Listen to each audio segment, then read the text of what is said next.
Chapter 19, Trouble in the Future. Incoming message. Blaze is back at Caleb's place. Zuki shrieked. Caleb wasn't sure how long he had been slumped over the desk in Dr. Emma's office. Seeing his emotional reaction to the thought of being stuck in the future, Dr. Emma had decided to give him a little space to process the situation.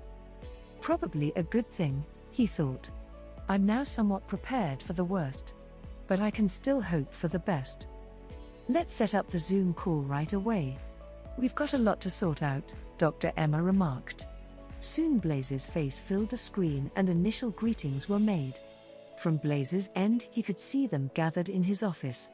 There was Dr. Emma in mid-screen, Zuki sitting on her lap, eyes and ears poking over the keyboard, a seated lab tech assisting with the call, and Caleb off to their right.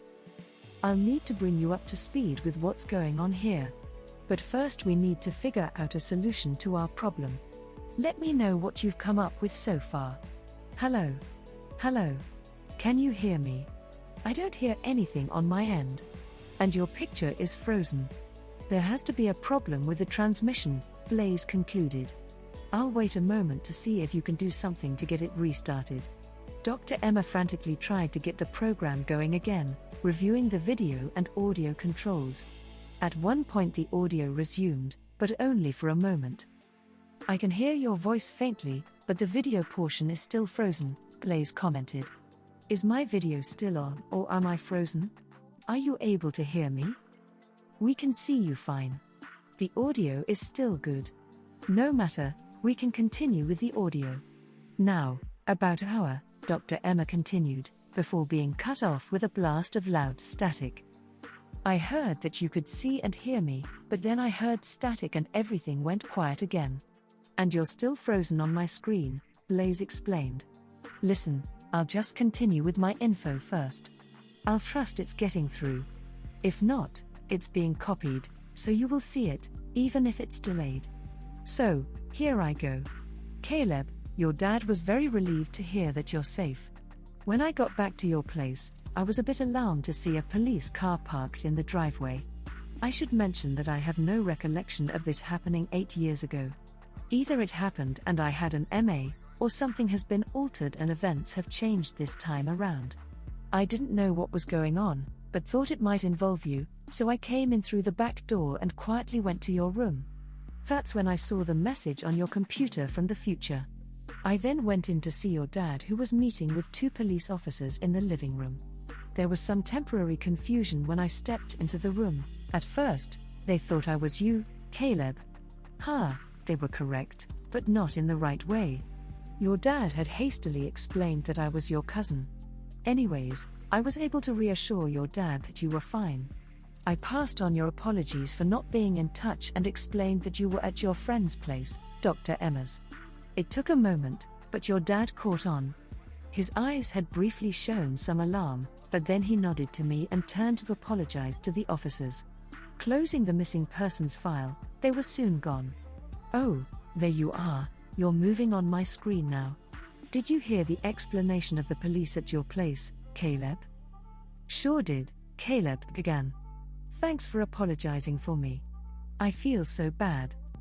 No worries. Now, regarding our current problem. Tell me you found a solution, Dr. Emma? Blaze replied. Not yet, Dr. Emma responded. And I've reviewed all of the data from our experiments and consulted with all the experts connected with our lab. Caleb doesn't have the knowledge or the piloting skills needed for an outbound trip. I don't see any way to get him back to his time. That means you will have no way to get back here to our time. There has to be a way, Blaze pleaded. I refuse to accept that there isn't. All we've planned for will be altered if we can't make this happen. Zuki, we're going to need you to put some thought into this. Hi Blaze, Zuki mewed quietly. I'm really sorry for creating this mess. Well, you should be, Blaze agreed. But you do have a chance to redeem yourself. We're counting on you for a solution. We need an escort to get Caleb back, Zuki offered as he started to relate his thoughts. One thing we can consider is getting someone else to accompany Caleb on the return journey. Hey, Couldn't you take me back, Zuki? You got me here, Caleb inquired. Interesting thought, Blaze began.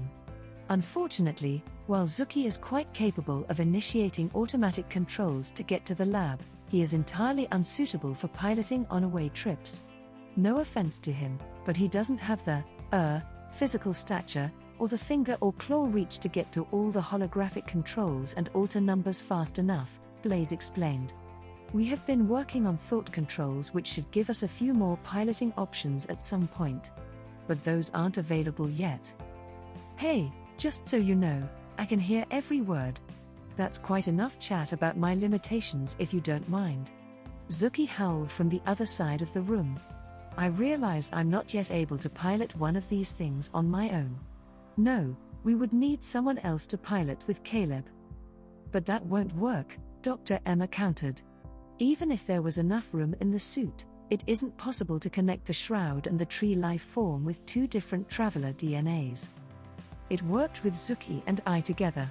Why wouldn't it work with another pilot along with me if we had enough room? Caleb asked. Well, Caleb, it did not surprise us that Zuki was able to travel back and forth in time along with a human traveler, Dr. Emma responded. He's a special case. In our experiments, we had discovered that Zuki's DNA seemed to respond somewhat differently than other DNA structures in nature. The connection with all life forms appeared to happen almost automatically. He was perfectly adapted to time travel because of his unique DNA structure. Studies with other cats note that they seem to all share those characteristics, unlike humans or any of the other Earth animals that have been tested. Curious. It raises questions about how they could end up so different. We have no explanation. Her voice trailed off. I do like the idea of being special, Zuki exclaimed. But let's not get sidetracked from solving the issue we have. Back to the shroud and escort discussion. I'm not talking about Caleb and his escort being in the same travel shroud, Zuki further explained. We should be able to connect two shrouds. Pair them. Dr. Emma looked somewhat startled and remarked, but that's never been done. Actually, it has, and Zuki knows how to do it, Blaze admitted. He was playing around with the early prototypes and actually managed to pull that off. We didn't share it with you because we thought you would be annoyed that we were playing instead of working. That's brilliant, Zuki. Do you remember how you did it the first time? I will, once I access the hard drive on your computer. Can you give me full access from where you are? Zuki was already off Dr. Emma's lap, prepared for action. Hate to break up the party, but we still have a problem, Dr. Emma interjected. We don't have anyone who can go as an escort. It needs to be someone who has the knowledge or capacity to learn a huge amount of information in a very short period of time. Perhaps someone with a background in Clever Quick and Clever Quotient? Then, there are the skills to pilot the travel shroud. That would take a lot of time for an inexperienced person to learn, unless that person had skills and experience with piloting a plane, since there are many similarities. Add to that the fact that we need someone who respects and cares for the living things on planet Earth, in order to manage a DNA connection with the tree vegetation. That seems like a tall order. Hold that thought. Can you give Zuki emergency access to my hard drives? Blaze responded.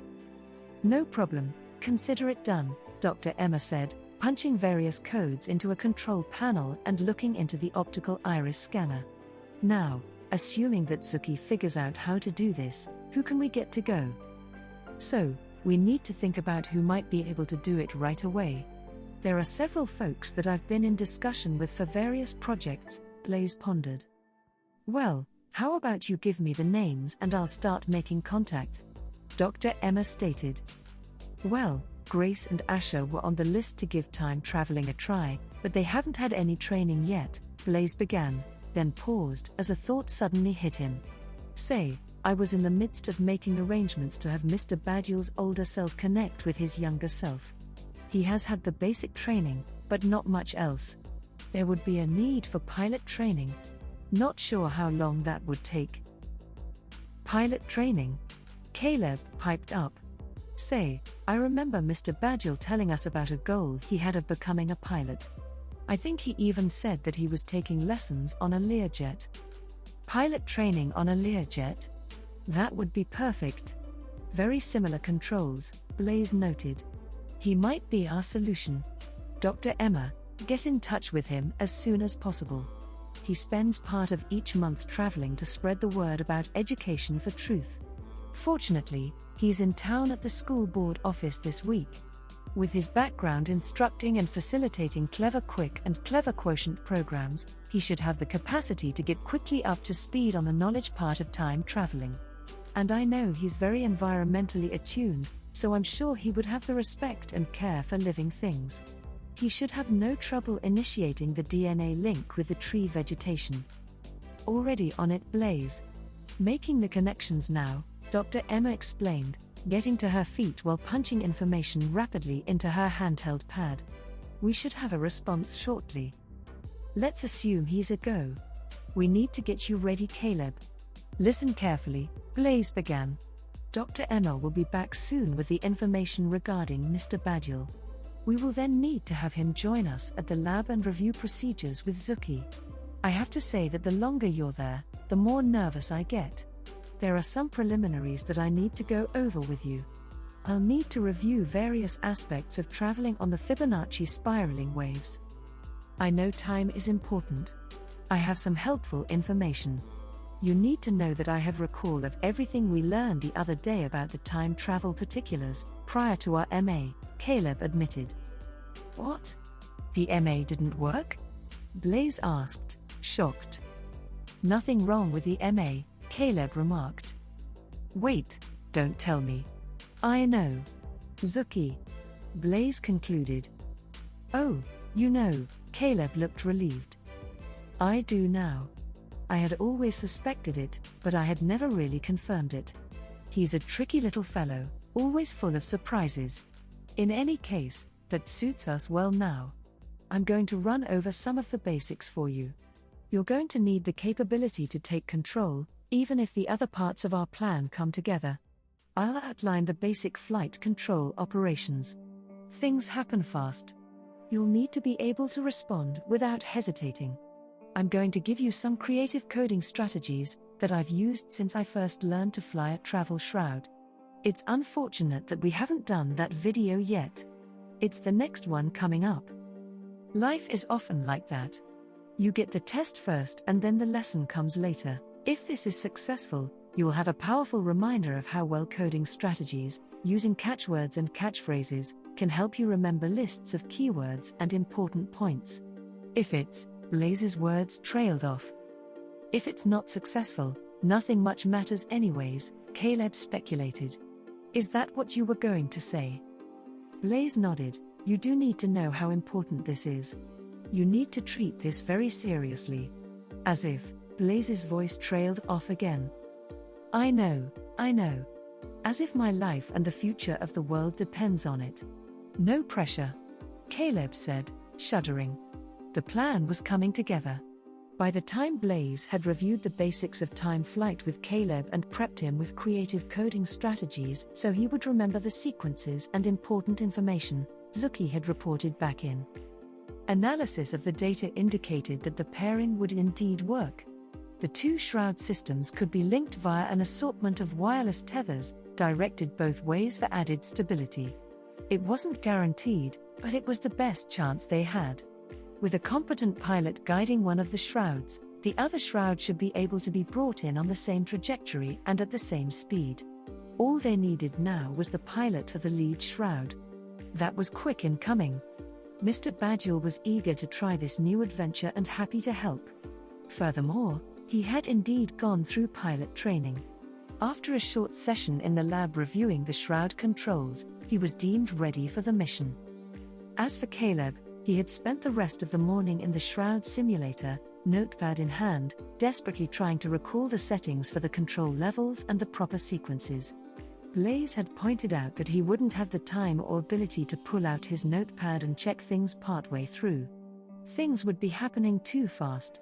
To be successful, he had to know the systems well enough to take over piloting. If all went totally according to plan though, He would be safe, even if he did forget something. Mr. Badgel had been keen to see Caleb. Seeing you brings back so many memories, Caleb, Mr. Badgel had begun. Thoughts of clever quick and clever quotient, and how people have become so much better at determining what is truthful and factual. I continue to be proud to be part of teaching these systems across the country and internationally. I'm also looking forward to being able to interact with my younger self. I can hardly wait. By the way, I've worked out a name that I'm quite happy with. You can call me Van Adderley. Soon, all preparations and reviews had happened. They found themselves standing at the base of the tree. So much involved. Caleb thought. Not at all like the trip that got me here.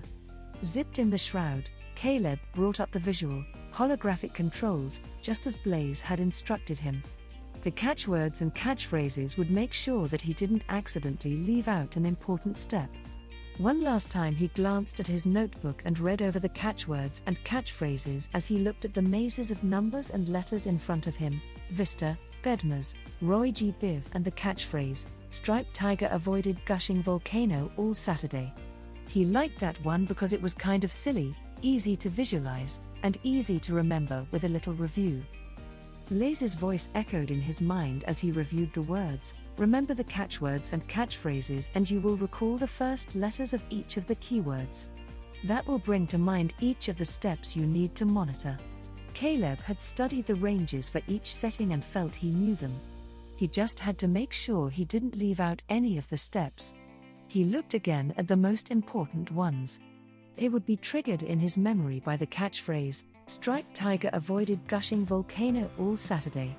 He practiced reciting the letters and key points out loud. He also noted that the letter combination could be considered a made-up word, Stagfers. That catchword should help if he had to respond quickly. S, T, A, G, V, A, and S. S for spiral, targeting the correct Fibonacci number and therefore targeting the right year, way too easy to be 3 or 5 years off with an ever so slight miscalculation. T was for traveler DNA and life support, important if the body is to remain in the right form when it is reconstituted. He had no desire to be soup, or to be missing body parts. A was for the aura of the vegetation, vital for staying on course, and snagging the right spot for re-entry. G is for GPS, the vital system for staying on course by referencing the vast arrays of satellites that confirm global positioning. V is for the vegetation DNA, confirming that we are focused on the right tree. A is for the alignment of the shroud, important for a safe, injury-free landing. And S is for the speed calculations necessary for a successful re-entry and landing, Caleb recited, thrilled that he appeared to be able to recall all the categories. All the controls were in standby. They wouldn't come online unless the link with the other shroud had been dropped for some reason. Surrounding all the controls were glowing green lights. That was a good sign. All good if the green lights stayed constant.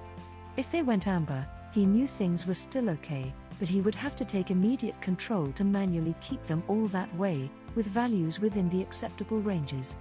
If the lights went red, all bets were off, and he would need to start praying. So far so good, he thought. The green lights were solid and the visual of Van Adderley, 2 thumbs up, briefly filled his screen. He responded in kind, which brought a huge grin to his teacher's face. "We can do this, Caleb. We've got this," were the last words he heard echoing inside the shroud as the numbered countdown began on the screen. As the number reached 2, the shroud began to shudder and sway. He couldn't be sure, but he thought the green lights had begun to flicker ever so slightly. Probably just my imagination, Caleb thought, as he blinked, and the lights remained a solid green. When the counter reached 0, he had a brief sense of weightlessness and realized that they were moving. The green lights held. Well, at least for the first few seconds. At about the 4-second mark they were flashing. A second later, several went solid amber. Caleb leapt into action. His fingers flew over the controls, upping some numbers and lowering others. The amber lights were flickering, then changing back to green, one by one. "This is working," he cheered, as he could feel the smoothness of what seemed like a descent. Must be close. Yay, I'm doing this. In the split second that he took to congratulate himself, things went sideways. Literally. Thrown to one side violently, he blacked out just as a red glow took over the inside of the shroud.